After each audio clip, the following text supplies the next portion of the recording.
Hello everyone. Last लेक्चरमध्ये आपण van Hoff factor डिटेलमध्ये शिकायला स्टार्ट केलेलं आहे, हो की नाही. हे लास्टवालं लेक्चर आहे ज्याच्यामध्ये आपण व्हॅन टॉप फॅक्टर आय डिटेलमध्ये आणखीन काही गोष्टींसाठी डिस्कस करणार आहोत. त्याच्यामध्ये आपण पाहणार आहोत की आय जो आहे तो वीक इलेक्ट्रोलाइटसाठी कशा पद्धतीनं काय केला जातो, कॅल्क्युलेट केला जातो. लास्ट लेक्चरमध्ये आपण डिस्कस केलं व्हॅन हॉफ फॅक्टर आय जर आपल्याला कॅल्क्युलेट करायचं असेल तर आपण फॉर्म्युला काय यूज करू शकतो, it is a ratio of observed colligative property to the theoretical colligative property. जर आपल्याला एखाद्या सोल्युशनची ऑब्झर्वड कॉलिगेटिव्ह प्रॉपर्टीची व्हॅल्यू दिलेली असेल आणि त्याच सोल्युशनची थिओरॉटिकल कॉलिगेटिव्ह प्रॉपर्टीची व्हॅल्यू आपल्याला जर दिलेली असेल तर ह्याचा रेशो घेतल्यानंतर आपल्याला आय म्हणजेच व्हॅन टॉप फॅक्टर कॅल्क्युलेट करता येतो. आय आपण आणखी एका फॉर्म्युलाने कॅल्क्युलेट करू शकतो, that is number of particles after dissociation upon number of particles before dissociation. Dissociation नंतर मिळणाऱ्या पार्टिकल्सची संख्या आणि डिसोसिएशनच्या आधी पार्टिकल्स जे ॲड केलेले आहेत त्यांची संख्या यांचा जरी रेशो घेतला तरी आपण आय कॅल्क्युलेट करू शकतो. किंवा आय जो आहे that is number of particles after dissociation for strong electrolytes असं आपण डिस्कस केलेलं आहे. ह्याच्यामध्ये काय सांगितलं होतं की जे स्ट्रॉंग इलेक्ट्रोलाइट्स असतात जे 100% डिसोसिएट होतात त्यांच्यासाठी आपण डायरेक्टली आयची व्हॅल्यू काय घेऊ शकतो, it is equal to the number of particles after dissociation. For example NaClसाठी आपण व्हॅल्यू आयची काय घेऊ शकतो, आय इक्वल्स टू 2. पण कधी ज्या वेळेला तो स्ट्रॉंग इलेक्ट्रोलाइट आहे असं सांगितलं जातं किंवा त्याचं 100% डिसोसिएशन होतंय असं सांगितलं जातं, that time we can take the value of I equals to 2 for NaCl. असे बरेच इलेक्ट्रोलाइट्स असतात जे 100% डिसोसिएशन दाखवतात, ज्यांना स्ट्रॉंग इलेक्ट्रोलाइट्स असं म्हटलं जातं. इथे आपण इलेक्ट्रोलाइट्सच्या 2 टाईप्सना डिस्कस करणार आहोत. Electrolytes are basically divided into 2 types, strong electrolyte and weak electrolyte. Strong electrolyte जे असतात इथं सांगितल्याप्रमाणे दे कॅन डिसोसिएट टू 100%. त्यांचं 100% डिसोसिएशन होतं, that means they dissociate completely. आपण जितके मॉलिक्युल्स ॲड करत असतो तेवढे सर्वच्या सर्व काय होतात, पाण्यामध्ये गेल्यानंतर किंवा सॉल्वंटमध्ये गेल्यानंतर डिसोसिएट होतात. आणि इथं वीक इलेक्ट्रोलाइटबद्दल काय सांगितलेलं आहे, they cannot dissociate to 100%. That means they cannot completely dissociate. जर समजा आपण 100 मॉलिक्युल्स ॲड केले तर 100च्या 100 डिसोसिएट होणार नाहीत, तर 100पैकी 10 किंवा 20च मॉलिक्यूल डिसोसिएट होणार.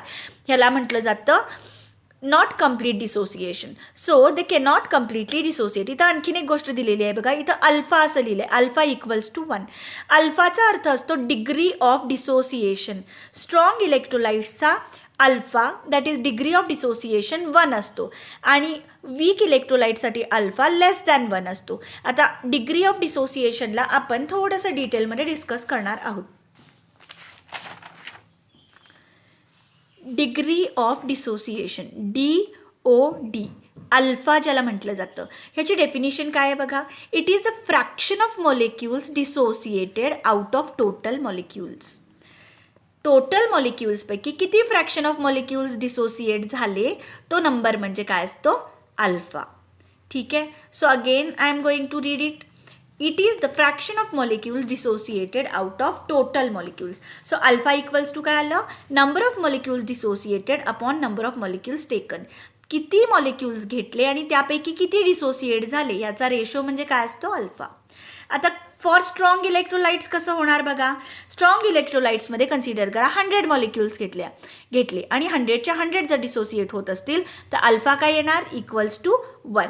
आणि for weak electrolyte alpha less than 1 असं म्हटलेलं आहे. का, कन्सिडर करा आपण 100 मॉलिक्युल्स घेतले त्यापैकी फक्त 10च डिसोसिएट झाले, तर अल्फा इक्वल्स टू काय होणार, 10/100 म्हणजेच काय येणार 0.1. म्हणजे अल्फाची व्हॅल्यू काय आली, लेस दॅन 1 आली. सो ज्या इलेक्ट्रोलाइटसाठी अल्फा 1 असतो त्यांना स्ट्रॉंग इलेक्ट्रोलाइट्स म्हटलं जातं, ज्या इलेक्ट्रोलाइटसाठी अल्फा लेस दॅन 1 येतो त्यांना वीक इलेक्ट्रोलाइट्स असं म्हटलं जातं. स्ट्रॉंग इलेक्ट्रोलाइट्स 100% डिसोसिएशन होतात, जितके मॉलिक्युल्स घेतलेले असतात तेवढे सर्वच्या सर्व डिसोसिएट होतात. वीक इलेक्ट्रोलाइट्समध्ये असं होत नाही. वीक इलेक्ट्रोलाइट्समध्ये जितके मॉलिक्युल्स घेतलेले असतात त्यापैकी थोडे मॉलिक्युल्स किंवा कमी मॉलिक्युल्स डिसोसिएट होत असतात, त्यामुळे त्यांच्यासाठी अल्फाची व्हॅल्यू लेस दॅन 1 असते. आपण एक एक्झाम्पल बघूयात. कन्सिडर करा NaCl is a strong electrolyte, that means it is going to dissociate to 100%. NaClचं डिसोसिएशन कसं होतं? Na+Cl- अशा 2 पार्टिकल्समध्ये. समजा आपण NaClचे 100 मॉलिक्युल्स घेतले, तर 100च्या 100 काय होणार? डिसोसिएट होणार. म्हणजेच 100 मॉलिक्युल्स 100 पार्टिकल्सचे किती पार्टिकल्स बनणार? Na+100 बनणार, Cl-100 बनणार, म्हणजे 200 पार्टिकल्स बनणार. ओके. पण 100च्या 100 मॉलिक्युल्स डिसोसिएट झाले, ह्याचा अर्थ अल्फा इक्वल्स टू काय होणार? घेतले 100, त्यातले 100 डिसोसिएट झाले, घेतलेले आहेत 100, 100च्या 100 डिसोसिएट झाले. सो अल्फा इक्वल्स टू काय होणार? 100/100 1. So NaCl, if it is a strong electrolyte, its alpha will be 1. If it is said that की NaClचं 100% डिसोसिएशन होत आहे, तर त्यासाठी अल्फाची व्हॅल्यू आपण काय घेणार आहोत? 1 घेणार आहोत. Okay. One more example. Consider acetic acid CH3COOH. It is acting as a weak electrolyte. ह्याचा अर्थ काय? CH3COOHचे काही मॉलिक्युल्स आपण वॉटरमध्ये ॲड केले तर त्याचं 100% डिसोसिएशन होईलच असं नाही आहे. त्यातले खूप कमी मॉलिक्युल्स डिसोसिएट होतात. CH3COOHचं डिसोसिएशन होतं लाईक दिस, CH3COO- H+. कन्सिडर करू आपण 100 मॉलिक्युल्स घेतले आहेत, 100पैकी कन्सिडर करा 10च मॉलिक्युल्स डिसोसिएट झाले, तर अल्फा काय असणार? 10/100. That is equals to 1/10 and alpha will be equals to how much? 0.1. So alpha is coming less than 1 for weak electrolyte and here alpha will be equal to 1 for strong electrolyte. Okay. आणि याच अल्फाचा वापर करून आपण काय करू शकतो? Weak इलेक्ट्रोलाइटसाठी काय करू शकतो? आयची व्हॅल्यू कॅल्क्युलेट करू शकतो bye plotting the relation between I and alpha for various weak electrolytes which are said to be not dissociated completely. We are going to consider one example.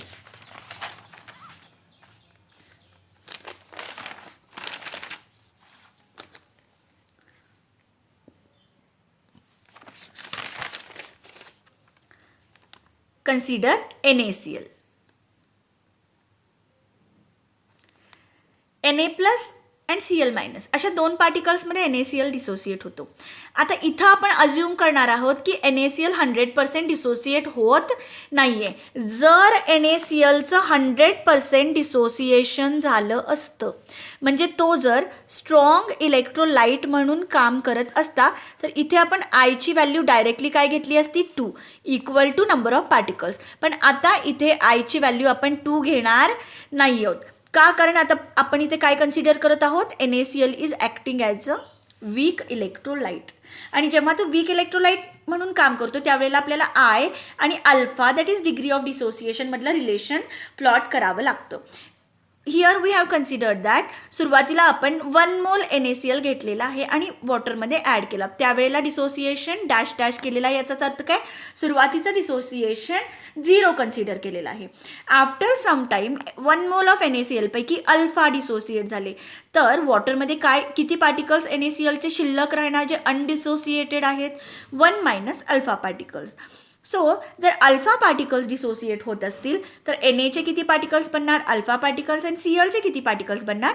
Alpha particles. Okay. So I equal to आपल्याला काय मिळणार आहे? 1 - alpha plus alpha plus alpha. So I आपल्याला माहिती आहे formula काय असतो? Number of particles after dissociation upon number of particles before dissociation. Number of particles after dissociation वॉटरमध्ये काय काय आहे बघा? 1 - अल्फा इतके पार्टिकल्स NaClचे शिल्लक आहेत. अल्फा पार्टिकल Na+ तयार झाले, अल्फा पार्टिकल Cl- तयार झाले, तो हे सर्वच्या सर्व पाण्यामध्ये असणार आहेत. So number of particles after dissociation काय असणार? 1 - alpha plus alpha plus alpha upon 1. Number of particles before dissociation किती ॲड केलेले आहेत? 1 मोल्स. इथं आपण काय घेतलेलं आहे? 1. अल्फा अल्फा कॅन्सल होणार, आपल्याला आय इक्वल्स टू काय मिळालं? 1 + अल्फा. जर तुमचा अल्फा 1 असेल तर आय इक्वल्स टू काय होणार? 1 + 1 दॅट इज 2. म्हणजेच काय? अल्फा 1 कधी असणार? जर आपण NaClला स्ट्रॉंग इलेक्ट्रोलाइट म्हणून कन्सिडर केलेलं असेल तर.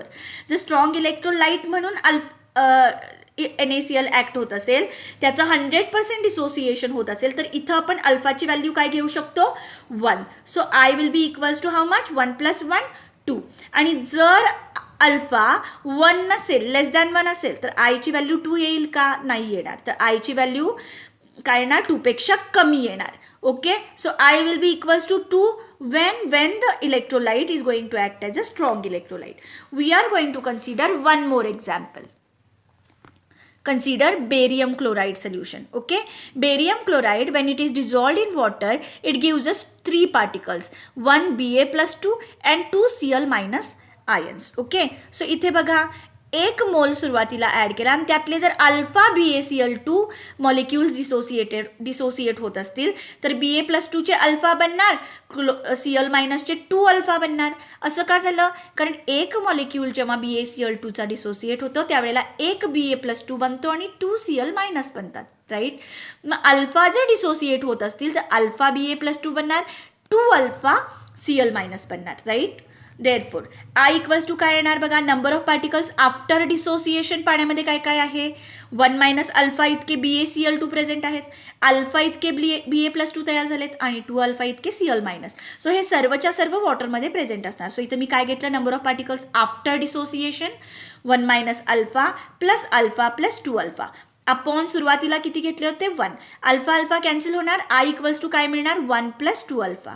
जर आपण BaCl2 ला स्ट्रॉंग इलेक्ट्रोलाइट असं कन्सिडर केलं, जर त्याचं 100% डिसोसिएशन होत आहे असं कन्सिडर केलं तर अल्फा काय असणार? 100% डिसोसिएशन 1 असणार.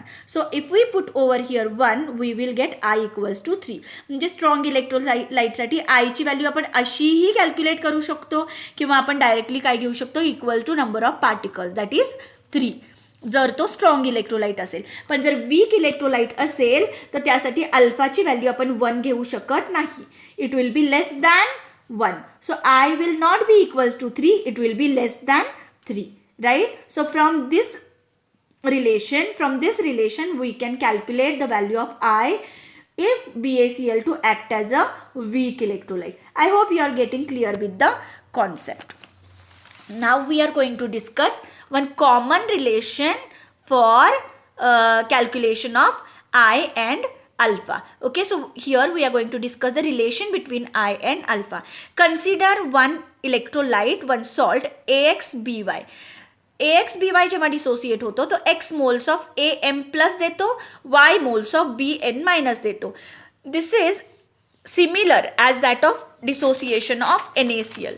जेव्हा NaCl डिसोसिएट होतं तेव्हा Na+ अँड Cl- अशा 2 पार्टिकल्समध्ये NaCl डिसोसिएट होतं. Right, Na+ and Cl-. तशाच पद्धतीनं आपण काय घेतलेलं आहे? एक इलेक्ट्रोलाइट AxBy घेतलेला आहे. तो कसा डिसोसिएट होतो? x मोल्स ऑफ Am+ असं लिहिलेलं आहे, y मोल्स ऑफ Bn-. इथं M+ आणि N- हा काय आहे? याच्यावरचा चार्ज आहे आणि x आणि y काय आहेत? नंबर ऑफ मोल्स आहेत. Okay, so here AxBy, this is an electrolyte. It will give us 2 particles x Am+ and y moles of Bn-. Consider करूयात आपण सुरुवातीला M मोल्स इलेक्ट्रोलाइट डिझॉल्व केलेला आहे. सुरुवातीचं डिसोसिएशन असणार 0-0. आता कन्सिडर करू आपण M मोलपैकी M अल्फा जर डिसोसिएट होत असतील, आपण आधीच्या एक्झाम्पल्समध्ये इथं 1 मोल घेतलं होतं, इथं आपण सुरुवात केली आहे M मोलपासून. जर M मधून M अल्फा मोल्स डिसोसिएट होत असतील तर शिल्लक किती राहिले? किती अनडिसोसिएटेड राहिले? M - M alpha. ओके, मग आता M पैकी जर M अल्फा डिसोसिएट होत असतील तर इथे Aचे Am+ चे किती मॉलिक्युल्स बनणार बघा? XM alpha and here YM alpha. जसं आपण इतर इलेक्ट्रोलाइट्समध्ये डिस्कस करतो. Consider here BaCl2. ठीक आहे, तर BaCl2 एक मॉलिक्यूल डिसोसिएट झाला तर किती मॉलिक्युल्स बनतात बघा? 2 मॉलिक्युल्स, Ba+2 अँड 2 Cl-. ठीक आहे, 1 मोलपासून स्टार्ट केलं तर सुरुवातीचं डिसोसिएशन 0-0. ठीक आहे, डॅश डॅश असं लिहिलेलं आहे. 1 पैकी जर अल्फा डिसोसिएट झाले तर इथे किती बनणार? अल्फा. आणि इथे किती बनणार? 2 अल्फा. तशाच पद्धतीनं आपण काय म्हणलेलं आहे? जर M अल्फा डिसोसिएट होत असतील तर XM अल्फा बनणार, YM अल्फा B- बनणार. ओके, म्हणजे हे सर्वच्या सर्व पार्टिकल्स काय आहेत? सोल्युशनमध्ये प्रेझेंट आहेत. देअरफॉर MTचा अर्थ आहे टोटल नंबर ऑफ मोल्स. ठीक आहे. एम टीचा अर्थ काय, टोटल नंबर ऑफ पार्टिकल्स किंवा total number of moles into the solution. काय असणार आहेत, M minus M alpha plus X M alpha plus Y M alpha. ह्यातनं मी फक्त एम कॉमन काढलेला आहे, M into 1 minus alpha plus X M alpha plus Y M alpha. आता इथे पुढे काय केलं बघा, एम कॉमन काढला, एम कॉमन निघाल्यानंतर शिल्लक काय राहणार, 1 minus alpha plus x alpha plus Y alpha. Okay, आणि यातून सुद्धा आपण काय कॉमन काढलेला आहे, रिअरेंज करून घेतलं इक्वेशनला थोडंसं. हा जो 1 आहे, 1 plus x alpha plus Y alpha घेतला आणि हा ह्या बाजूला अल्फा काय केलेला आहे, शिफ्ट केलेला आहे. ठीक आहे, थोडंसं हे इक्वेशन रिअरेंज केलं आणि मग यातून काय कॉमन काढलेलं आहे बघा, 1 तसंच राहिलेलं आहे, या 3 टर्म्समधून अल्फा कॉमन काढला. काय शिल्लक राहिलं, x plus y minus 1 alpha. Here x plus Y, x and y are the number of moles of A and B, right? X and y are the number of moles of molecules produced after dissociation, right? So x plus y ला मी काय घेऊ शकते, n dash लिहू शकते. म्हणून मी x plus y च्या ऐवजी आता इक्वेशन मध्ये n डॅश पुटअप करणार आहे. So n dash is the number of molecules produced after dissociation of one molecule, right? So आता मी जर समजा इथे n डॅश पुटअप केलं ह्या ठिकाणी, तर आपल्याकडे इक्वेशन काय येणार, m total number of moles equals to काय येणार, m into 1 plus n dash minus 1 alpha. इथं फक्त n डॅश पुटअप केलेला आहे. Okay, so I equals to काय असतं, total number of molecules after dissociation upon total number of molecules taken. सुरुवातीला किती घेतले होते, m, आणि आता त्यातले सोल्युशनमध्ये काय प्रेझेंट आहेत, एम टोटल म्हणजेच ही संख्या आहे. Okay, observed number of molecules upon theoretical जे काही ॲड केलेले आहेत ते मॉलिक्युल्स त्यांचा number. Okay, so I equals to काय लिहिलं मी, M into 1 plus N dash minus 1 alpha upon M. एमला एम कॅन्सल होणार, right? M will get cancel. शिल्लक काय राहिलं बघा, I equals to 1 plus N dash minus 1 alpha, right? हे शिल्लक राहणार 1 plus N dash minus 1 alpha. I या बाजूला शिफ्ट करूयात, अल्फा इक्वल्स टू काय होणार, आय 1 आपण या बाजूला आयच्या बाजूला शिफ्ट करूयात, आय मायनस 1 होणार आणि एन डॅश मायनस 1 डिनॉमिनेटरला जाणार. सो आपल्याकडे एक कॉमन रिलेशन आलं, alpha equals to I minus 1 upon N dash minus 1. So alpha that is degree of dissociation आपण आयवरून कॅल्क्युलेट करू शकतो, आणि जर आपल्याला अल्फा दिलं तर आपण आय सुद्धा कॅल्क्युलेट करू शकतो. Where alpha is the degree of dissociation, I is the van't Hoff factor, N dash is what, N dash is number of moles of particles after dissociation. N dash म्हणजेच काय असणार आहे, X plus Y, number of moles produced after dissociation. I hope you are getting with the concept here. This is the common relation which we can use for the calculation of Van't Hoff factor I, as well as we can calculate degree of dissociation from the same formula.